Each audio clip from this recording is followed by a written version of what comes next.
Bismillahirrahmanirrahim. Assalamualaikum warahmatullahi wabarakatuh.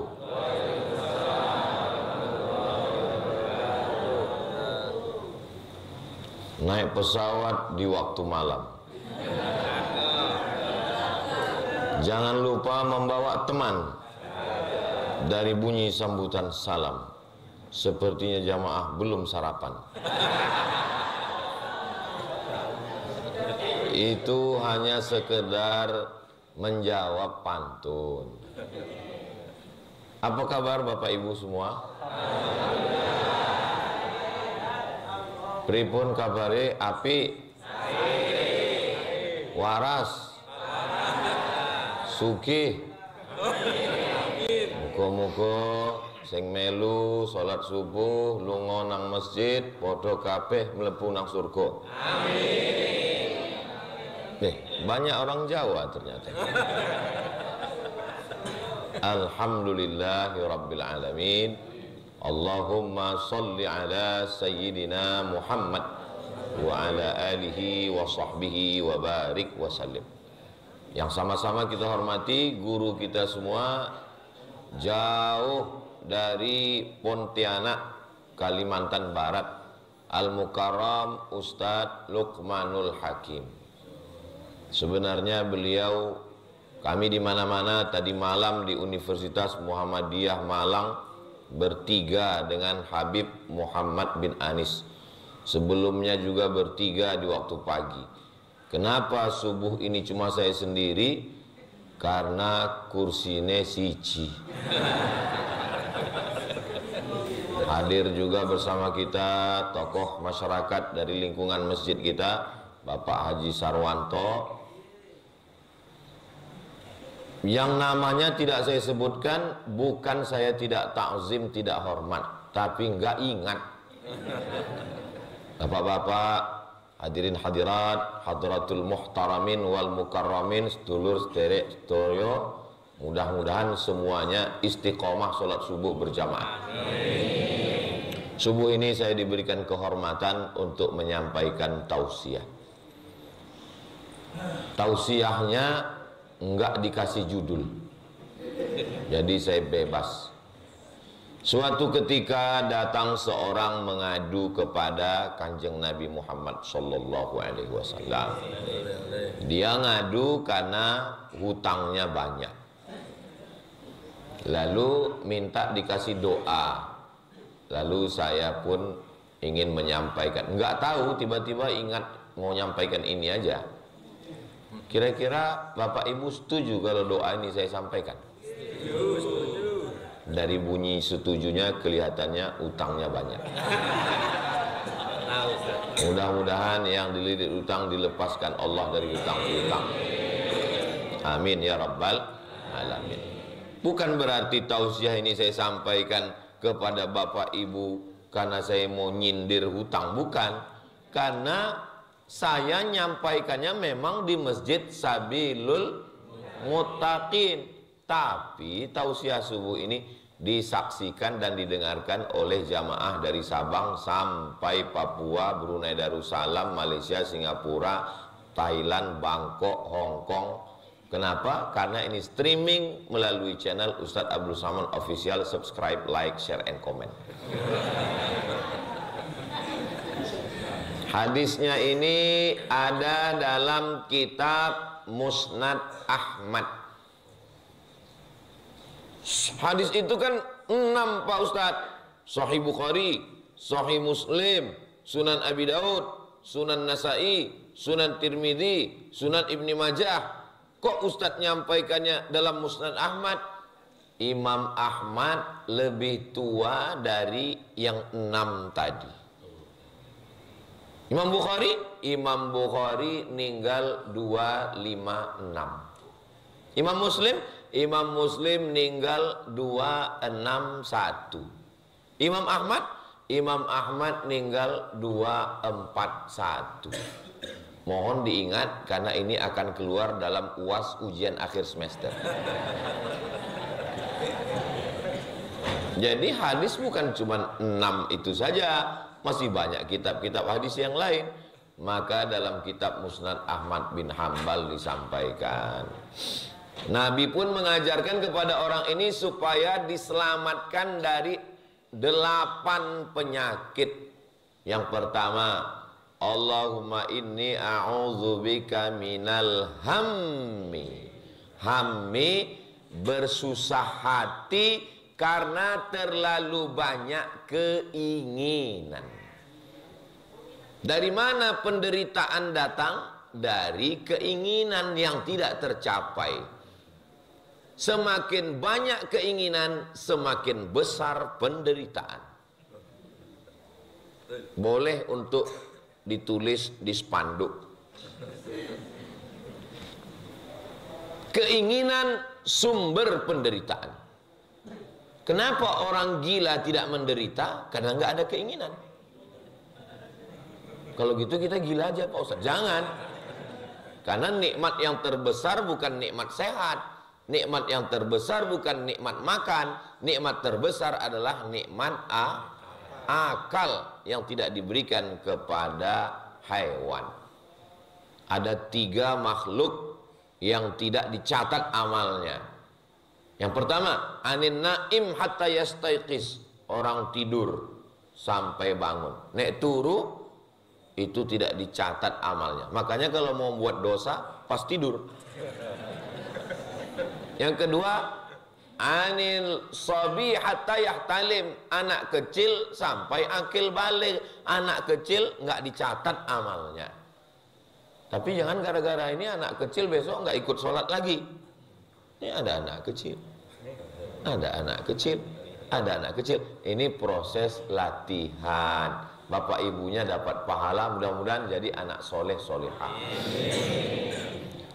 Siji loro telu, anil majnun hatta yafiq, orang gila sampai sembuh. Anak kecil, orang tidur, orang gila, orang pikun, beda, tapi sebenarnya sama-sama akalnya belum sempurna. Siapa yang wajib sholat? Baligh berakal. Siapa yang wajib puasa? Baligh berakal. Siapa yang wajib zakat? Baligh berakal mampu. Siapa yang wajib haji umrah? Baligh berakal mampu.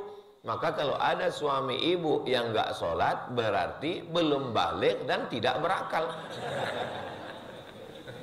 Mudah-mudahan segera akalnya turun. Bapak ibu yang dimuliakan Allah. Maka yang pertama, Allahumma inni a'udzubika minal hammi. Kesusahan, galau, gundah gulana disebabkan banyaknya keinginan. Memang Ustaz Somad nggak punya keinginan. Saya masih punya keinginan. Ingin Ustaz apa? Ingin punya anak soleh, ingin punya anak penghafal Quran, ingin punya keluarga sakinah mawaddah warahmah, ingin supaya santri-santri nggak main-main, ingin supaya santri kejar target 3 tahun hafal Quran. Loh, katanya nggak boleh punya keinginan. Ini Ustaz keinginannya banyak sekali. Keinginan yang membuat kita dekat kepada Allah maka boleh, bahkan dianjurkan. Kalau nggak ada keinginan, nggak mungkin masjid Sabilul Muttaqin ini bisa ada. Ini kan keinginan masyarakat. Lampu ne api tenan. Saya beberapa kali tausiah di masjid, ada masjid lampunya bagus, tapi nggak hidup. Mati. Ini masjid cantik sekali. Masjid ini kecil tapi estetik dan penuh dengan seni yang indah. Cantik kaca. Kita rasa-rasa dalam akuarium mini sekarang.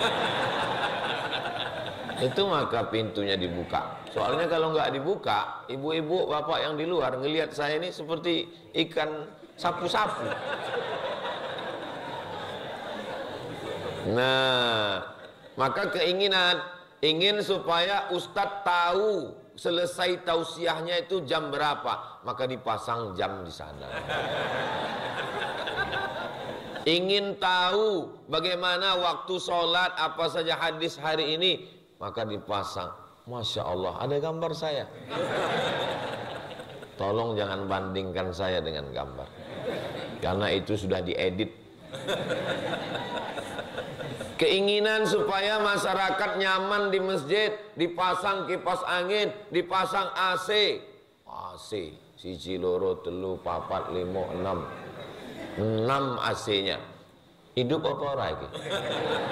Hidup. Alhamdulillah. Jadi keinginan-keinginan seperti ini baik, nggak salah. Keinginan saya dengan keinginan Ustadz Lukman nggak sama.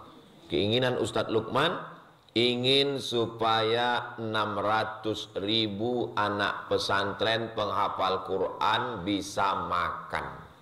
Karena beliau sampai hari ini menyantuni 68.000 pondok pesantren se-Indonesia, 600.000 anak penghafal Quran dari program namanya Infak Beras.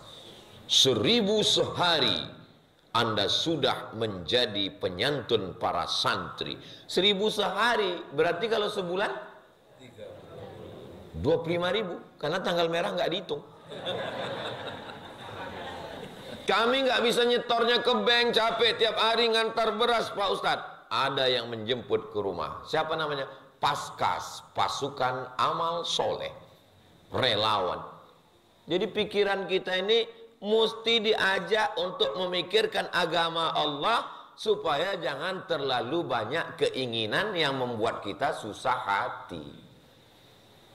Pergi kondangan kemarin hari Ahad, lihat tas teman kulit, sakit jantung. Pas mau ngambil gule, ini tiba-tiba ujung lengan bajunya tersingkap, gelangnya besar, naik diabetes. Pas mau pulang, panas ya habis makan ini, aduh panas, rupanya rantainya besar sebesar rantai sepeda motor, naik berkunang-kunang pulang ke rumah.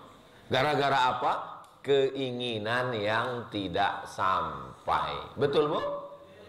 Tuh ngaku. Bapak Ibu yang dimuliakan Allah Subhanahu wa taala. Masa iya Ustaz Somad ini nggak punya keinginan-keinginan? Alhamdulillah, saya termasuk manusia yang tidak terlalu banyak keinginan. Satu-satunya ingin agak gemuk dikit. Karena selalu jamaah ini ngomong, Ustaz banyak istirahat ya. Kalau jamaah udah ngomong gitu, itu artinya maksudnya saya melihat Ustadz ini sakit. Saya terus terang Bapak Ibu sampai saat ini sehat. Adapun kurus ini bukan sakit, ini memang sudah takdir. Bukan berarti saya ngurangi makan, enggak, saya makan terus. Makan. Tapi memang sudah takdir begini, ya udah diterima aja. Jamaah belum sarapan, jamaah belum makan, jamaah belum apa-apa. Saya coba lihat, minuman 3, kue. Kenapa belum Ustaz? Coba, belum dipersilakan. Jamaah, sudah, monggo. Ada orang Medan, orang Sumatera, anaknya nikah sama orang Jawa. Pas datang ke Surabaya, apa kata besannya? Monggo, kata orang Medan ini, aku bawa salak, mangga juga kau bilang. Bapak Ibu yang dimuliakan Allah, sampai mana tadi kok membelok ke sana? Jadi yang pertama, penyakit itu adalah karena keinginan. Gaji guru rendah. Gaji guru hanya cukup untuk beli tahu, kata Iwan Fals. Akibatnya guru tidak konsen ngajar di kelas. Maka pemerintah menaikkan gaji guru, insentif dinaikkan, gaji pokok 3 juta, tambah tunjangan 3 juta. Kalau di daerah ada lagi insentif dari kabupaten kota 3 juta, 9 juta. Diharapkan fokus ngajar, ternyata nggak fokus juga. Kenapa? Kurang. Kok kurang? Dulu 3 juta dia naik motor, sekarang 9 juta dia kredit mobil, bensinnya naik, bunyi klaksonnya kredit. Tetap nggak fokus. Kenapa? Karena keinginan. Sholat jadi nggak khusyuk. Kenapa nggak khusyuk? Karena ngelihat teman di depan mukenanya wapi tenan. Gambar bunga melati, bunga tai ayam, Semua ada. Akhirnya terbayang, oh mau kenanya pasti suaminya gajinya, oh sugih tenan iki. Keinginan. Maka alihkan keinginan obsesi dunia itu keinginan kepada akhirat. Mudah-mudahan keinginan kita berubah dari dunia menjadi keinginan akhirat. Amin. Ini Ustaz Somad ini penyebab kemunduran Indonesia. Akhirnya kita nggak punya cita-cita besar sebagai bangsa. Bukan begitu maksudnya, bro. Maksud saya bukan berarti kita. Saya nggak mau juga habis tausiah ini masyarakat pulang ke rumah turu, tidur. Pas istrinya nanya, sampean orang lungo kerja mas, jangan terlalu banyak keinginan. Karena keinginan adalah sumber penderitaan. Bukan itu maksud saya. Bapak ibu tetap bisnis, tetap punya kebun kelapa sawit, tetap ada tambang, tetap mengolah ikan. Tapi keinginannya bukan dunia, keinginannya kalau saya banyak uang, saya akan bangun masjid ke seluruh penjuru Nusantara. Sallu ala Nabi Muhammad.